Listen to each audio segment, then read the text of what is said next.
You heard the news that Charlie Kirk's widow, Erika Kirk, is urging the courts that are considering the criminal conviction of her husband's killer, Tyler Robinson, to hurry the process along because it's slow. Now, that's according to her. She says that the Tyler Robinson's defense team is purposefully delaying and putting up unnecessary roadblocks. The Sixth Amendment to the United States Constitution guarantees people who are charged or accused of crimes or accused of offenses to have a speedy trial, with the idea being, especially if you're denied bond, meaning that rather than wait for your trial at home or at a, with an ankle bracelet or something like that, to make sure you don't jump bail or jump bond, like escape. Wait, because the trial process in the United States and across the world there's a backlog. So even if you're committed for a crime today, you won't necessarily get a trial by a jury or peers. There's a lot of things that needs to happen before you actually have your day in court. And in the interim, you have a couple of options. You either go home and they trust that you will come back. And so they give you bond, meaning like they may make you pay a certain fee, like pay money.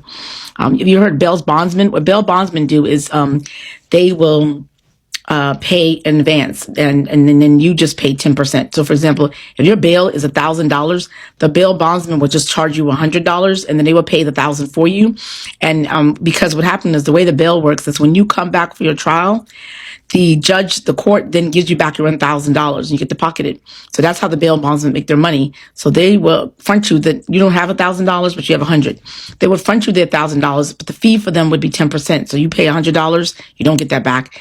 When the bail bondsman, after you go to trial, they go back and collect the bail on your behalf and they get their $1,000. Now they have their $1,000 back and they have the $100 you paid. So that's how bail bondsmen make their money.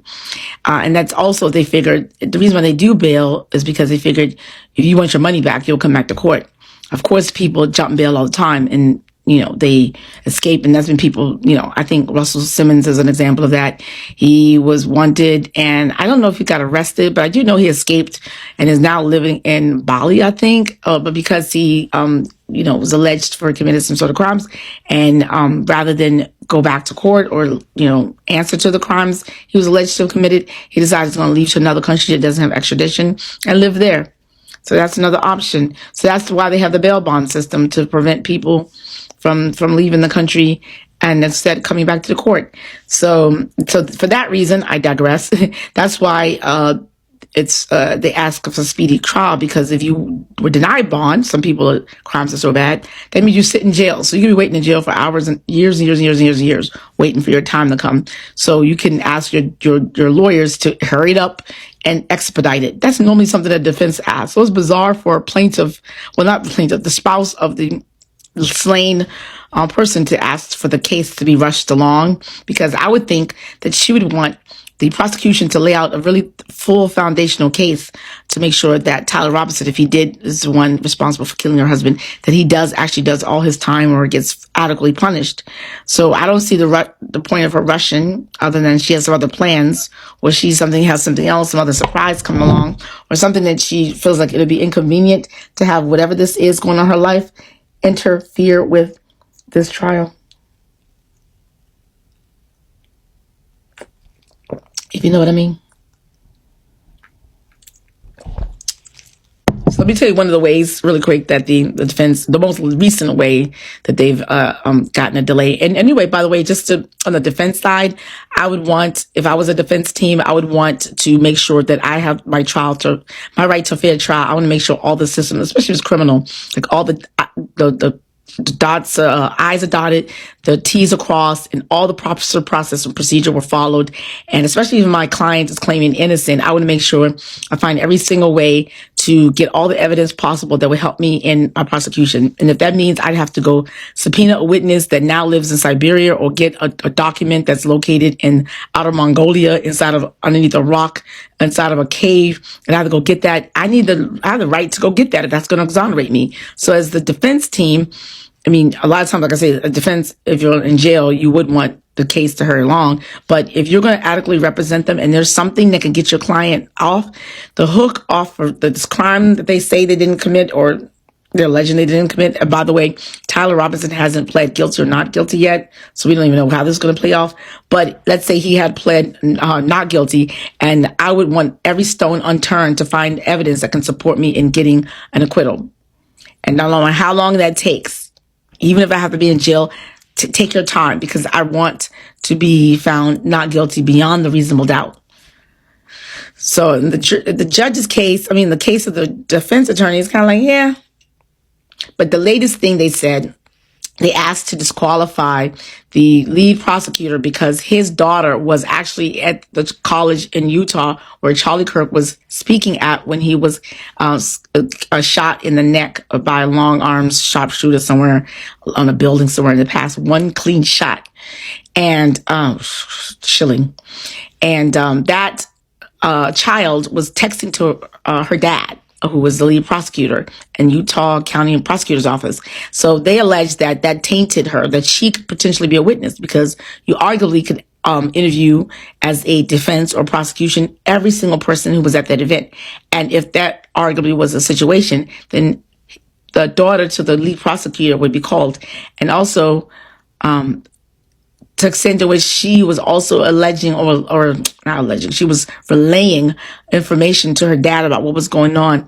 That gives her dad, I guess, some sort of bias, some sort of unfair advantage. I don't know. I'm not quite sure what the argument is. And so they said he should be disqualified. Now, not only him, but also his entire office, because let's say he got some information from his daughter that could then taint it or was not made available to the other side. Here's the thing. When you are in court, anything you're going to present to the court, you have to give the other side to see it. So the other side must criticize it, or not criticize it, and authenticate it. So if I say this is a lip gloss, this is exactly type of lip gloss that was stolen from me, and I give it I can't just give it to the judge or the jury to examine and say that's what it is and take my word for it. The other side get a chance to examine it, make sure, and say, nah, I'm not quite sure. I'm going to go take this in and do some forensic tests to make sure this is the same one. They have the right to inspect the evidence, both sides.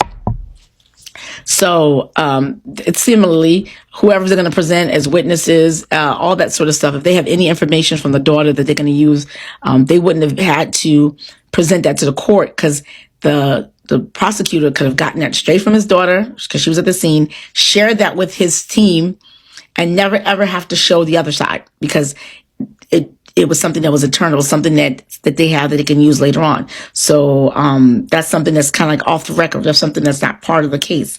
Some insider knowledge or scoop that he could share with his whole office that can undermine Tyler Robinson's ability to get a fair trial. So that's the argument. I'm not sure it's going to fly or not. I don't know, but that's what they're going with. So I'll keep you updated. Normally, I would not cover this, but for the fact that Erika Kirk said she was going to she endorsed J.D. Vance for president in 2028. And also Donald Trump held, I don't know if it's taxpayer expense, a really lavish, extravagant going home service extravaganza with fireworks for Charlie Kirk. Using our tax dollars, possibly. I don't know. So the president is uniquely invested. And Charlie Kirk, as I mentioned before, he was part of the reasons why Donald Trump is president now, because he did an excellent job. And I would say excellent, use that modifier because it worked, of going to, in the month of October, going to all the various college campuses in the United States, and the ones in swing states, and not only convincing, holding events, get them excited about Donald Trump, and then assigned 1,000 people in his Turning Point USA staff to go and harass all the people who signed and did voter ballots, and got them to turn them in those swing states. And in swing state, I told you this, in each swing state, Donald Trump won by less than 1 million votes. So, and each swing state, there was over 1 million people. Actually, he won by probably let's say 300,000 votes in each swing state. And in each swing state that Donald Trump won by 200,000 votes, you can look this up. There were about 1 million people that sit out. So they were smart to target the swing states and get people assigned to turn those ballots in, because the ballots count. Getting people registered does not count. People get registered, they just sit down and do nothing. So anyway, I digress. So and he could thank Charlie Kirk for that. Charlie Kirk was boasting to Laura Ingraham about that on one of her shows recently. Well, not recently. Well, right after the election in 2024. So I think in 2025 2024 November, he was boasting about that. So he owes a lot to Charlie Kirk. So that's why I'm covering this. JJ Legal, Each One Teach One. Get my Each One Teach One sweatshirt. If you're watching this on YouTube, you can get down below. Check out Each One Teach One /support for ways you can support me, get more content like this. Share with your friends and family so other people know.